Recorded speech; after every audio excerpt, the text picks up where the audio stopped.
PTE पे Canada study visa, बहुत queries PTE वाले स्टूडेंट की हमें डे टू डे मिलती है। कई बार होता है कि हर एक की क्वेरी का रिप्लाई हम नहीं कर सकते, पॉसिबल नहीं होता क्योंकि मैसेज बहुत ज़्यादा पीटीई वाले स्टूडेंट को मिलते हैं। बट मेरी कोशिश हर बार रहती है, कोई भी रिजल्ट पीटीई पे जब भी आता है तो उसकी पूरी की पूरी डिटेल मैं आपके साथ शेयर करता हूँ। उससे होता क्या है, स्टूडेंट को पता चलता है कितने स्कोर पे पीटीई का वीज़ा आ रहा है, कितने टाइम में पीटीई का वीज़ा आ रहा है और कैसी कैसी एप्लीकेशन पीटीई पे अप्रूव हो रही है।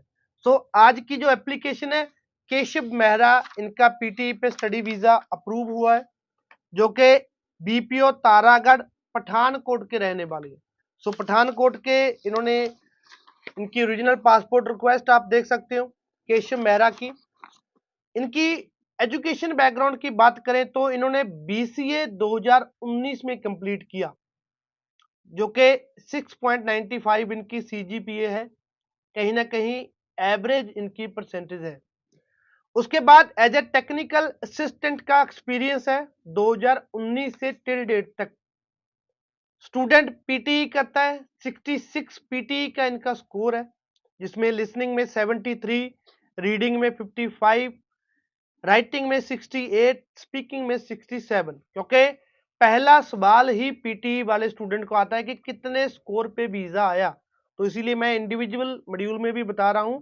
ओवरऑल 66 थे, बैचलर 2019 में, परसेंटेज एवरेज थी। उसके बाद एक्सपीरियंस था। तो सबसे बड़ा रोल किसी स्टडी वीजा की एप्लीकेशन में जो होता है, एक राइट कॉलेज, एक राइट प्रोग्राम। सही कॉलेज में अप्लाई करो तो कहीं ना कहीं कॉलेज की रेपुटेशन वीजा ऑफिसर को हिट जरूर करती है। उसको पता होता है इस कॉलेज में अगर बच्चा आ रहा है तो ये कॉलेज अच्छे बच्चों को ही एडमिशन देता है। एक जो प्रेजेंटेशन एप्लीकेशन की उनके माइंड में चली जाती है। उसके बाद प्रोग्राम सिलेक्शन का रोल तो बहुत ही बड़ा होता है। मैं बार बार कहता हूं, अगर तो आपने रीसेंट एजुकेशन की हुई है तो प्रोग्राम बिल्कुल अपनी एजुकेशन के रेलेवेंट लो। आपके पास एक्सप्लेनेशन होनी चाहिए, आपने ये एजुकेशन की, उसके बाद इस प्रोग्राम में अगर आप जा रहे हो तो क्यों जा रहे हो, क्या आपका फ्यूचर इसमें है। और उसके बाद अगर आपकी जॉब है तो आपका जो प्रोग्राम सिलेक्शन है वो आपके एक्सपीरियंस के रिलेटेड होना चाहिए। क्योंकि आपने 3 साल तक, 4 साल तक अगर कोई जॉब की, जैसे केशव मेहरा की है, केशव मेहरा ने 2019 में अपनी बीसीए तो कंप्लीट कर ली, bachelor of computer application complete हो गई। 2019 से एज ए टेक्निकल असिस्टेंट ये जॉब कर रहे हैं। 2019, 20, 21, 22, 23 चल पड़ा, अप्रोक्सीमेटली 4 साल के करीब इनको हो गया भी जॉब कर रहे हैं। अभी जो प्रोग्राम ये चूज करेंगे ये अपनी एक्सपीरियंस के रिलेटेड ही करेंगे, ना कि इनको अभी वो क्या ध्यान आया कि नहीं मैंने तो 2019 में बैचलर की थी, मुझे बैचलर के रिलेटेड ही ये कर, नहीं। इन्होंने एक रास्ता पकड़ा हुआ है, उसी रास्ते में आगे जाएंगे, ना कि अभी ये 4 साल वापस जाएंगे और दोबारा फिर अपने प्रोग्राम के रिलेटेड ही प्रोग्राम लेंगे। सो आपकी एक्सप्लेनेशन भी ऐसे ही होनी चाहिए। आपने एजुकेशन कर ली, ठीक है, होगी, परसेंटेज अगर लो है कोई बात नहीं, मैटर नहीं करता। उसके बाद आप एक फील्ड में आ गए, आपने वर्क एक्सपीरियंस, अपनी जॉब स्टार्ट की, अपनी लाइफ के 4 साल उस जॉब में आपने निकाले हैं, तो अगर आप उसके बाद कोई स्टेप उठाओगे तो वो आपके एक्सपीरियंस के रिलेटेड ही होगा, ना कि आपके एजुकेशन के रिलेटेड। तो यहाँ पे दो बेनिफिट हैं एक्सपीरियंस के रिलेटेड प्रोग्राम लेने को। एक तो जो 4 साल से जॉब कर रहे हैं उसमें जाने जाने पे ही रेलेवेंसी बंद है। दूसरा, इनकी बैचलर में परसेंटेज भी ठीक ठाक ही है, तो कहीं ना कहीं अगर बिल्कुल बैचलर के रिलेटेड कोई जाते तो परसेंटेज भी मैटर करती। सो इसके बाद हमने इनको northern college of applied arts and technology, अच्छा कॉलेज है, उसमें इंफॉर्मेशन सिस्टम बिजनेस एनालिसिस का प्रोग्राम है, पोस्ट ग्रेजुएट डिप्लोमा 1 ईयर, जो कि सितंबर 2023 का है।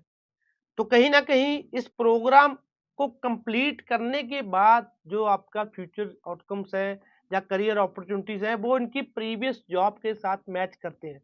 और इसी चीज को ही हमने एसओपी में बच्चे को बोला डालने को, जहां हमने जो बच्चे के साथ रिप्रेजेंटेटिव सबमिशन लेटर लगाया, बीइंग ए रिप्रेजेंटेटिव, हमने भी उसमें यही डिटेल दी बच्चे का as a technical assistant experience है और ये प्रोग्राम स्टूडेंट करना चाहता है। इस प्रोग्राम को कंप्लीट करने के बाद स्टूडेंट का एक्सपीरियंस ये होगा और ये जॉब्स हैं कनाडा में भी बच्चा कर सकता है और ये जॉब बच्चा इंडिया में भी कर सकता है। ये बच्चे का फ्यूचर इसमें ये है।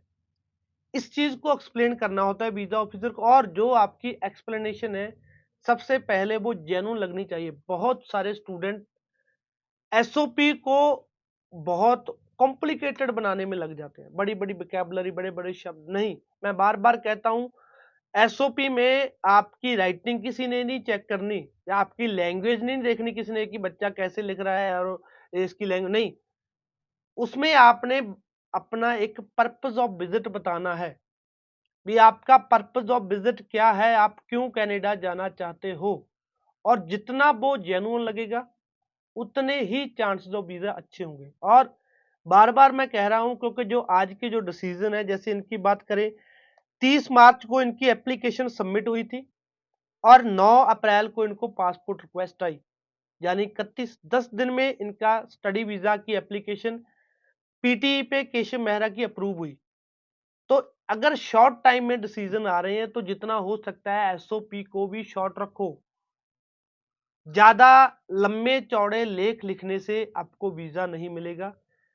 आप चाहे 2 पैराग्राफ में भी अपनी एसओपी खत्म कर दो, बट वीजा ऑफिसर को वो जेन्युइन लगनी चाहिए, हो पता हो कि वो बच्चे ने खुद लिखी है, ना कि उसको गूगल से कहीं कॉपी करके डाला है या किसी और बच्चे की कॉपी की।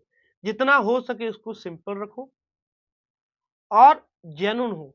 दूसरा, कई बार बच्चे का क्या होता है कि उसका राइटिंग में स्कोर ओवरऑल 6 होता है और एसओपी वो 8.5 वाली लिख रहा है।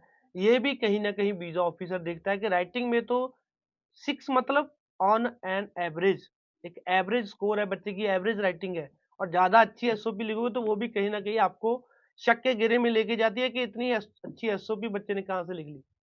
तो कहीं ना कहीं केशव मेहरा का बैचलर 2019 में, उसके बाद 4 से 5 साल का एक्सपीरियंस है, पीटी 66 है, नॉर्दर्न कॉलेज में इंफॉर्मेशन सिस्टम बिजनेस एनालिसिस में 10 दिन में कनाडा स्टडी वीजा अप्रूव हुआ। क्योंकि नॉन एसटीएस कैटेगरी थी, 21,36,000 के फंड इनके थे, तो जो कि बच्चे का वीजा 10 दिन में आया। सो पीटी वाले स्टूडेंट, पीटी का सक्सेस रेट, ट्रेंड, कुछ भी आप उसको बोलो, मेरे अकॉर्डिंग अगर जो मैं अपने केसेस देखता हूं तो मुझे 50-50 ही लगता है। बहुत सारी ऐसी एप्लीकेशन है जिनका 76 86 पीटी का स्कोर था बट उनकी एप्लीकेशन रिफ्यूज होगी, और बहुत सारी ऐसी एप्लीकेशन है जिनका स्कोर आफ्टर बैचलर 60 62 या केशव की तरह 66 था बट फिर भी एप्लीकेशन अप्रूव होगी। सो आपका और कंसल्टेंट का काम है एक अच्छी प्रेजेंटेशन देके आपका काम खत्म हो जाता है। उसके बाद डिसीजन हाई कमीशन में देना है। तो ज्यादा सोचो मत, ज्यादा सर्च मत करो, एप्लीकेशन सबमिट होगी उसके बाद आप कुछ नहीं कर सकते, जस्ट डिसीजन की वेट करो। धन्यवाद।